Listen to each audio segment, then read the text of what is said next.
Salam sejahtera bagi kita semua. Pada kesempatan kali ini, kelompok 5 akan mempresentasikan materi tentang CPM dan PRT. Sebelumnya, kami kelompok 5 ingin berterima kasih kepada Bapak Robi Awaludin SPD MM selaku dosen mata kuliah Manajemen Operasional Lanjutan yang telah memberikan kesempatan pada kami kelompok 5 untuk menguraikan materi presentasi tentang CPM dan PRT. Gak usah lama-lama, mari kita simak pembahasannya.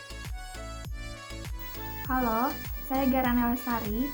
Di sini saya akan menjelaskan pengertian mengenai Critical Path Method atau yang disingkat CPM. Critical Path Method atau CPM adalah prosedur yang menggunakan analisis jaringan untuk mengidentifikasi tugas-tugas yang berada di jalur kritis, yaitu di mana setiap keterlambatan dalam penyelesaian tugas-tugas akan memperpanjang skala waktu proyek, kecuali diambil tindakan. Adapun tujuan dan manfaat CPM, yang pertama, untuk memetakan semua langkah yang diperlukan untuk menyelesaikan proyek dan mengidentifikasi jadwal untuk setiap prioritas dan urutan yang terlibat. Yang kedua, menunjukkan hubungan tiap-tiap kegiatan terhadap keseluruhan proyek. Yang ketiga, mengidentifikasikan hubungan yang harus didahulukan di antara kegiatan. 4. Untuk menunjukkan perkiraan biaya dan waktu yang realistis untuk tiap kegiatan. Dan yang terakhir, membantu penggunaan tenaga kerja, uang, dan sumber daya lainnya. Kelebihan dan kekurangan CPM. Kelebihan CPM yaitu 1. Untuk penjadwalan, pemantauan, dan pengendalian proyek. 2. Banyak digunakan dalam industri. 3. Melakukan evaluasi kegiatan yang dapat berjalan sejajar satu sama lain. 4. Menunjukkan alur kegiatan mana saja yang penting diperhatikan dalam menjaga jadwal penyelesaian proyek. Kekurangan CPM, yang pertama, dapat menjadi rumit dan meningkatkan kompleksitas untuk proyek yang lebih besar. Yang kedua, tidak menangani penjadwalan personil atau alokasi sumber daya. Yang ketiga, jalur kritis tidak selalu jelas dan perlu dihitung cermat. Dan yang terakhir, memperkirakan waktu penyelesaian kegiatan bisa sulit. Halo semuanya, kembali lagi dengan saya Mawar Indah Nurul Fitri. Di sini saya akan melanjutkan pembahasan dari Gera, yaitu terminologi dan simbol-simbol dalam CPM. Critical Path Method atau CPM merupakan metode jaringan kerja yang digambarkan dengan anak panah yang menghubungkan dua lingkaran atau kotak yang mewakili dua peristiwa. Simbol-simbol apa aja sih yang penting dalam CPM? Pertama itu peristiwa atau event, seperti ini gambarnya di sini. Di situ terdapat tulisan EET atau SPA yang artinya saat paling awal yang mungkin dimulainya suatu aktivitas atau saat paling awal yang mungkin untuk berakhirnya suatu kegiatan. Lalu yang kedua ada tulisan LFT dan SPL yang artinya saat paling lambat yang mungkin dimulainya suatu aktivitas atau saat paling lambat yang mungkin untuk berakhirnya suatu kegiatan. Lalu yang kedua itu ada aktivitas atau kegiatan. Seperti ini gambarnya. Aktivitas ini didefinisikan sebagai hal yang memerlukan durasi atau jangka waktu tertentu dalam pemakaian sumber daya. Panjang maupun kemiringan anak panah yang digambarkan tidak memiliki arti apa-apa. Kepala anak panah akan menjadi pedoman arah dari setiap aktivitas yang menunjukkan bahwa setiap aktivitas dilakukan dari permulaan dan berjalan maju sampai akhir dari kiri ke kanan. Lalu yang ketiga itu aktivitas semu atau dummy. Seperti ini gambarnya hanya anak panah. Aktivitas ini didefinisikan sebagai hal yang tidak memerlukan durasi atau durasinya sama dengan 0 dan tidak memerlukan sumber daya. Aktivitas semua atau dummy ini hanya dipergunakan untuk menyatakan logika ketergantungan dari satu atau beberapa aktivitas. Lalu di sini ada beberapa bentuk diagram perencanaan dari beberapa peristiwa yang sering terjadi dalam CPM. Yang pertama, diagram ini seperti ini menggambarkan aktivitas yang berurutan atau menurut sistem garis lurus. Artinya kegiatan B dapat dimulai setelah kegiatan A selesai. Gambar ini disebut diagram aktivitas berurutan. Lalu ada diagram merge event seperti ini. Bila beberapa aktivitas harus selesai terlebih dahulu sebelum aktivitas selanjutnya dapat dimulai, berarti akhir aktivitas tersebut jatuh bersamaan dengan awal aktivitas berikutnya atau merge event. Artinya dari kegiatan C dapat dimulai setelah kegiatan A dan B selesai. Lalu selanjutnya ada diagram burst event. Demikian juga sebaliknya, beberapa aktivitas dapat dimulai setelah sebuah aktivitas selesai atau burst event. Artinya adalah kegiatan B atau C dapat dimulai setelah kegiatan A selesai. Lalu selanjutnya itu ada diagram merge event dan burst event disatukan. Apabila dua aktivitas harus selesai terlebih dahulu sebagai syarat untuk pelaksanaan dua aktivitas berikutnya, artinya kegiatan C dan kegiatan D dapat dimulai setelah kegiatan A dan kegiatan B selesai. Lalu ada diagram aktivitas semu seperti ini. Aktivitas semu atau dummy dipergunakan untuk memperlihatkan hubungan ketergantungan antara dua peristiwa atau event. Dalam arti kegiatan C dapat dimulai setelah kegiatan B selesai tanpa harus menunggu kegiatan A selesai. Halo, saya Fidalis Mayanti. Di sini saya akan melanjutkan materi yaitu tentang tahapan penghitungan CPM. Adapun langkah-langkah dalam perencanaan proyek dengan menggunakan metode CPM diantaranya yaitu yang pertama, mengumpulkan data yang dibutuhkan. Untuk melakukan metode CPM, data yang diperlukan yaitu berupa rincian kegiatan, urutan kegiatan, dan durasi kegiatan. Semua data tersebut akan digunakan untuk ke tahapan selanjutnya. Lalu langkah yang selanjutnya yaitu menggambar diagram perencanaan. Menggambar diagram perencanaan ini merupakan diagram perencanaan dari beberapa kegiatan yang telah didapatkan lalu digambarkan dalam bentuk lingkaran dan anak panah, seperti yang telah dijelaskan di materi sebelumnya. Langkah selanjutnya yaitu menentukan jalur kritis. Jalur kritis adalah jalur yang memiliki durasi terpanjang. Arti penting dari jalur kritis ini yaitu bahwa jika kegiatan yang terletak pada jalur kritis tersebut tertunda, maka waktu penyelesaian proyek pun otomatis juga akan tertunda.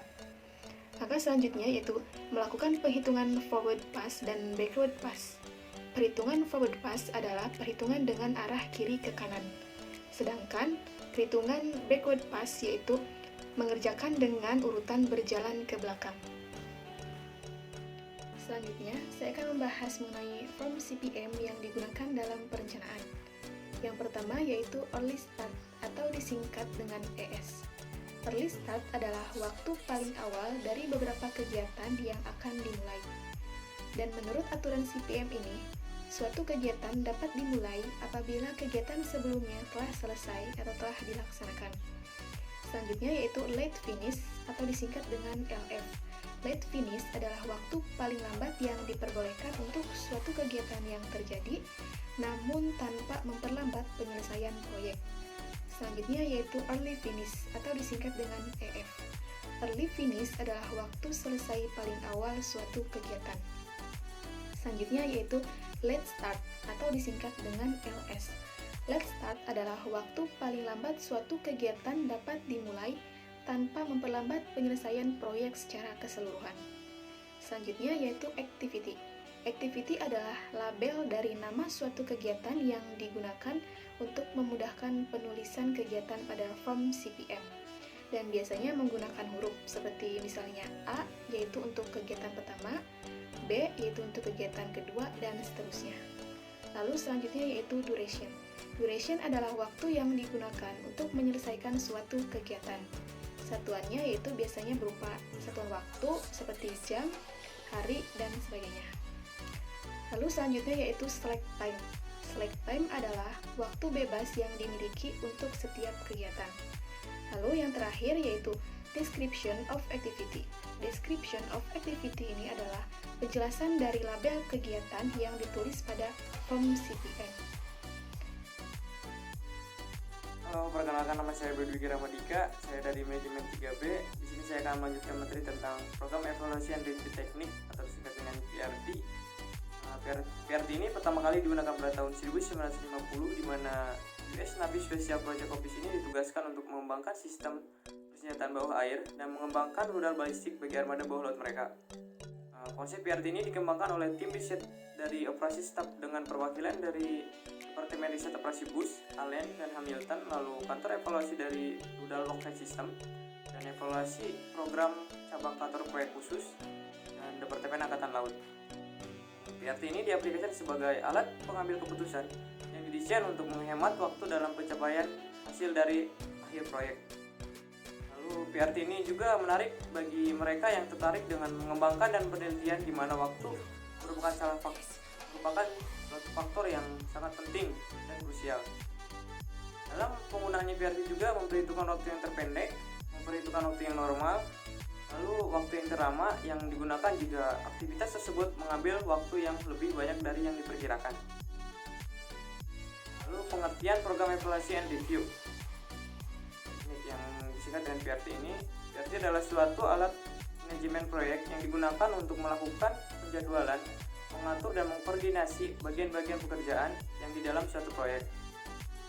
Yang pada dasarnya yaitu sebuah metode untuk menganalisis tugas yang terlibat dalam menyelesaikan suatu proyek tertentu, terutama waktu yang dibutuhkan untuk menyelesaikan setiap tugas dan untuk mengidentifikasi waktu minimum yang dibutuhkan untuk menyelesaikan proyek yang total. Perkenalkan, nama saya Krisna Fitris Monika. Di sini saya akan menjelaskan mengenai terminologi PRT. Perencanaan PRT melibatkan beberapa hal. Yang pertama, mengidentifikasi kegiatan tertentu dan tonggak. Kegiatan ini merupakan tugas yang dibutuhkan untuk menyelesaikan suatu proyek. Yang kedua, tentukan urutan yang tepat dari aktivitas. Langkah ini dapat dikombinasikan dengan langkah identifikasi aktivitas. Yang ketiga, buatlah sebuah diagram jaringan. Diagram jaringan dapat ditarik menunjukkan urutan kegiatan serial dan paralel. Yang keempat, perkirakan waktu yang diperlukan untuk setiap kegiatan. Untuk setiap kegiatan biasanya mencakup 3 perkiraan waktu. Yang pertama, optimis waktu. Yang kedua, kemungkinan besar waktu. Yang ketiga, pesimis waktu. Poin yang kelima yaitu tentukan jalur kritis. Jalur kritis ditunjukkan dengan menambah waktu dan menentukan jalur terpanjang dalam proyek. Yang keenam, update bagian PRT sebagai kemajuan proyek. Asumsi metode PRT adalah bahwa lama waktu semua kegiatan tidak tergantung satu sama lain. Halo, perkenalkan nama saya Rama Saputra. Di sini saya akan melanjutkan materi dari kelompok saya, yaitu tentang tujuan dan manfaat part. Tujuan dan manfaat part terbagi menjadi 5 tujuan. Yang pertama, waktu penyelesaian proyek sesuai yang diharapkan. Yang kedua, probabilitas penyelesaian sebelum tanggal yang ditentukan. Yang ketiga, kegiatan jalur kritis yang berdampak secara langsung terhadap waktu penyelesaian. Yang keempat, ada kegiatan yang memiliki waktu kendur yang dapat meminjamkan sumber daya untuk kegiatan jalur kritis. Yang kelima atau terakhir, ada kegiatan awal dan akhir tanggal. Kelebihan dan kekurangan port. Kelebihan port yang pertama, sangat bermanfaat untuk menjadwalkan dan mengendalikan proyek besar. Yang kedua, konsep yang lugas dan tidak memerlukan perhitungan matematis yang rumit atau bisa disebut juga yang simpel. Yang ketiga, berguna dalam pengawasan, biaya, dan jadwal. Selain kelebihan, port juga memiliki kekurangan atau kelemahan. Yang diantaranya adalah pertama, kegiatan harus jelas dan hubungan harus stabil dan bebas. Yang kedua, perkiraan waktu cenderung subjektif dan tergantung manajer. Dan yang ketiga, ada bahaya terselubung dengan terlalu banyaknya penekanan pada jalur kritis. Maka yang nyaris kritis perlu diawasi. Baik teman-teman, saya Agung Gumelar. Di sini saya akan melanjutkan materi yang telah dibacakan sebelumnya. Di sini saya akan menjelaskan perbedaan CPM dan VERT dan VERT dan serta hubungan CPM dan VERT. Kita ke perbedaan terlebih dahulu. Yang pertama, di sini saya akan menjelaskan empat perbedaan. Yang pertama yaitu VERT digunakan pada perencanaan dan pengendalian proyek yang belum dikerjakan sama sekali sebelumnya.